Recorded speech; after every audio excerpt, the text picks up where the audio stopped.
Hey everyone! Hey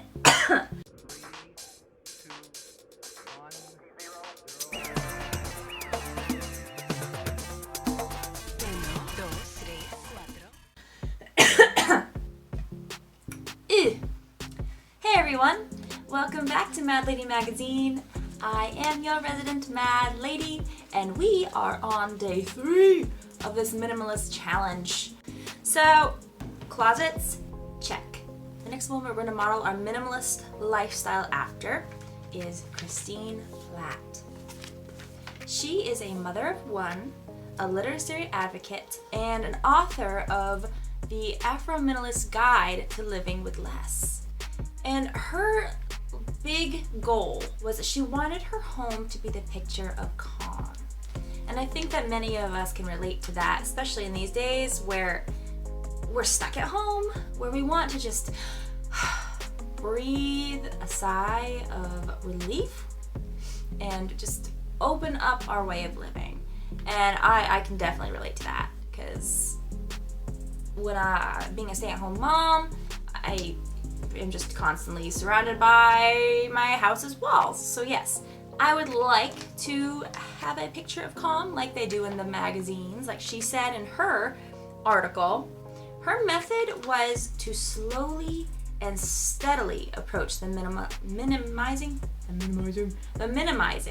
She did it by category. So she didn't just go in and be like, this is what I'm doing.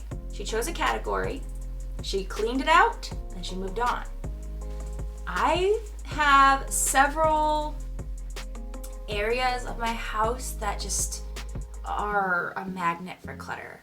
I've got my sunroom, I've got my bedroom, kitchen, and underneath all my sinks. For some reason, they are just a portal for stuff. So those are going to be the areas of my house that I focus on for sure. I think I want to start with my sunroom. And it's because that thing is just a multi-purpose area, and it's my favorite area in my entire house. It provides an area for my workout stuff, art supplies, Munchkin's play area, a loungy area with our bar. So we're gonna start there. And I think the first step I'm going to take is the craft section. And you will see why. Chaos. Complete and utter chaos. I've got things from jewelry making, embossing, scrapbooking, knitting, sewing, any type of craft you could think of, I've got it in this tiny little space. As the saying goes, how do you eat an elephant? One bite at a time. So that's what I did. I gathered up every single craft item that I had and put it in the middle of my floor. And I have a habit of accumulating quote-unquote garbage. I try to live like the zero waste lifestyle, and so I thought, you know what? I'm sure I could use these for a craft later on, but they end up just being true junk at the end. And if I do need to do a craft with a recycled item, I'm pretty sure by the time I do it, I can probably accumulate the item that I need. So I needed to clear off every shelf, pull out every drawer, and just gather it all. And let me tell you, this took me probably 40 minutes to an hour. It may seem like I am zooming along, but I try to maintain some form of, order in this disorder. But I did it, and it's all gathered in the middle. So now I can really start uncluttering my clutter. Starting simple, I chose this little makeup box that had all of my embossing things in it. The last time I embossed something was for a Christmas tag like 4 years ago. I found some items for my Munchkin's birth, which I didn't know were in there, which needs to go into a memory box. So that was a fun little surprise. But mostly, I found items that I hadn't used in years. And I went through the process of figuring out, do I need this? No. Do I need this? No.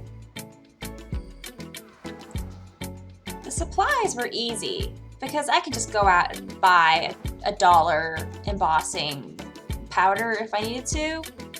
It was when I got to the actual, I guess, heater that I ran into problems. I wanted to keep it so bad. But then I realized, when was the last time I embossed something? So I had a tug of war with myself, whether to keep this or just lighten up my area. And I had to really embrace the minimalism, and I ended up parting ways with my embossing heater. Next up was all my jewelry making supplies. This was a hard one for me because I genuinely enjoy doing jewelry, but again, I hadn't done it in quite some time. So I really had to dig deep and truly think about what I was going to use and what I wasn't. And this really drained me. This was probably the most difficult challenge I had throughout the entire art room.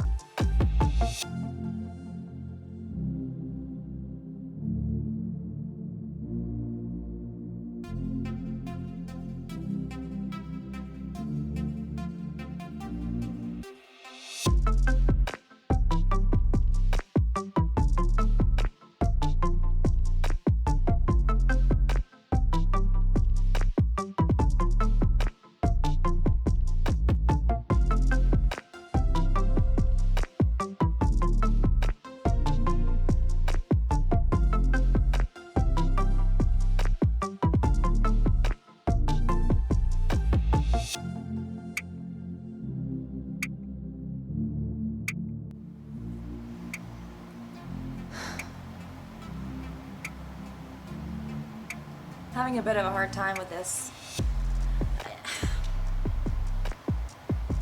I think that part of the problem is I buy a bunch of stuff with the plans to be creative and do stuff, and then I don't unpack it. Wasted a butt ton of money, or I squirrel it away, and it's frustrating, and I feel so bad because, I'm a stay-at-home mom, so the hubby has to go spend his money on somebody who doesn't even use the stuff. But I got over it, and I cleaned out what I didn't need and kept what I wanted. And I feel really good about it. I cleaned out all of my jewelry making items, my yarn, some of Munchkin's art stuff, some outdoor things like the fairy garden, and I have totally kind of combined stuff so it doesn't look quite so trashed. And now I get to do the very, very fun job of going through all my paper items. So I have not 1, not 2, not 3, but 4 unfinished or unstarted paint by numbers. So I either have to dedicate my time to finishing them, or I have to get rid of them. And I really don't want to get rid of them. Because, some of them, all of them were gifts. So I think what I'll do is I'll give myself 1 month to complete each of these paint by numbers, and if I haven't by then, I guess I'll have to get rid of them. So I'll put these aside, and hopefully I can get to them. Or no, I can't say that. I will get to them.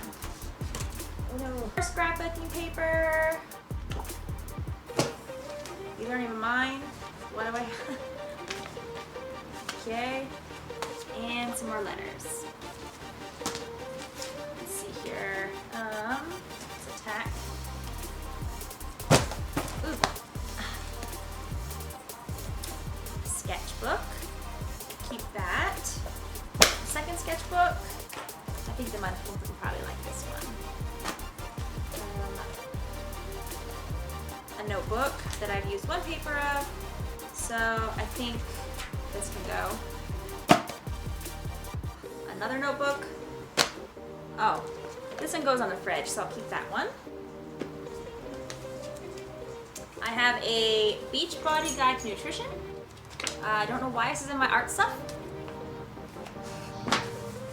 Once again, another notebook. Oh, have I even used this one? I got like 3 pages. So this will go with my school stuff. Art! Put that up on my wall. More art!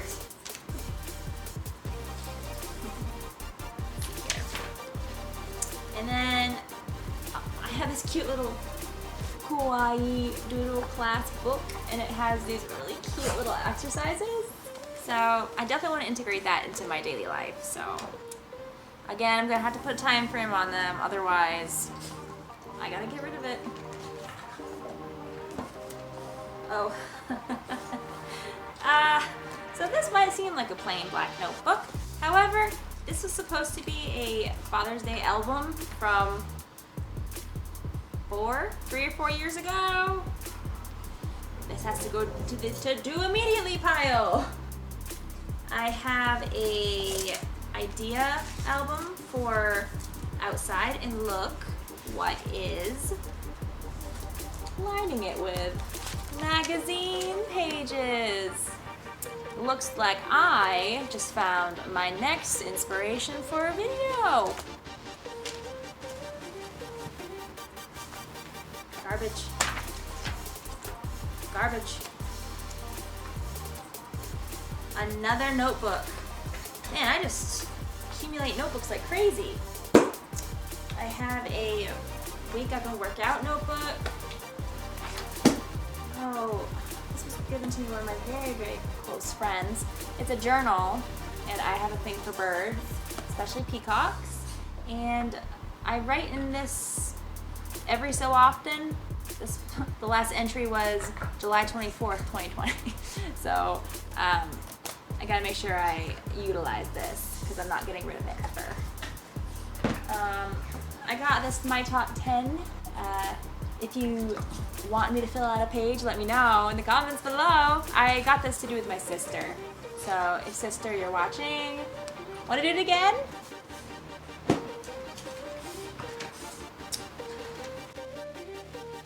On to paints, Play-Doh, and for some reason, my 10 million paint brushes.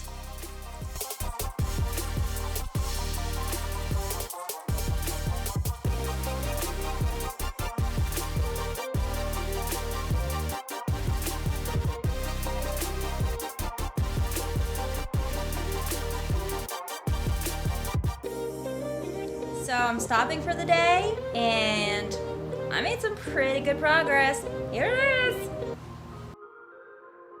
I did do a little bit of rearranging and vacuuming, but this really opened up the room and it looked so much better. This art area clean out ends today. I'm so close. I'm on day 3 of cleaning out all of my art product supplies and projects. So this is all I have left. Now that my old makeup box is empty from all my embossing things, I can use it as a sewing box. And I put all of my sewing supplies in there.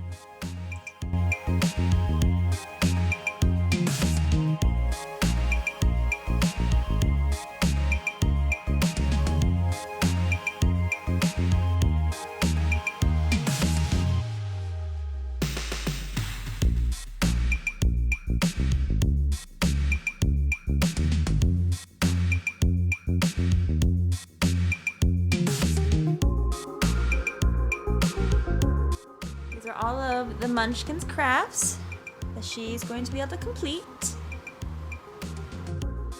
I'm on my last box, and it's just coloring books. Then I gotta do a little bit of vacuuming, and I'm done.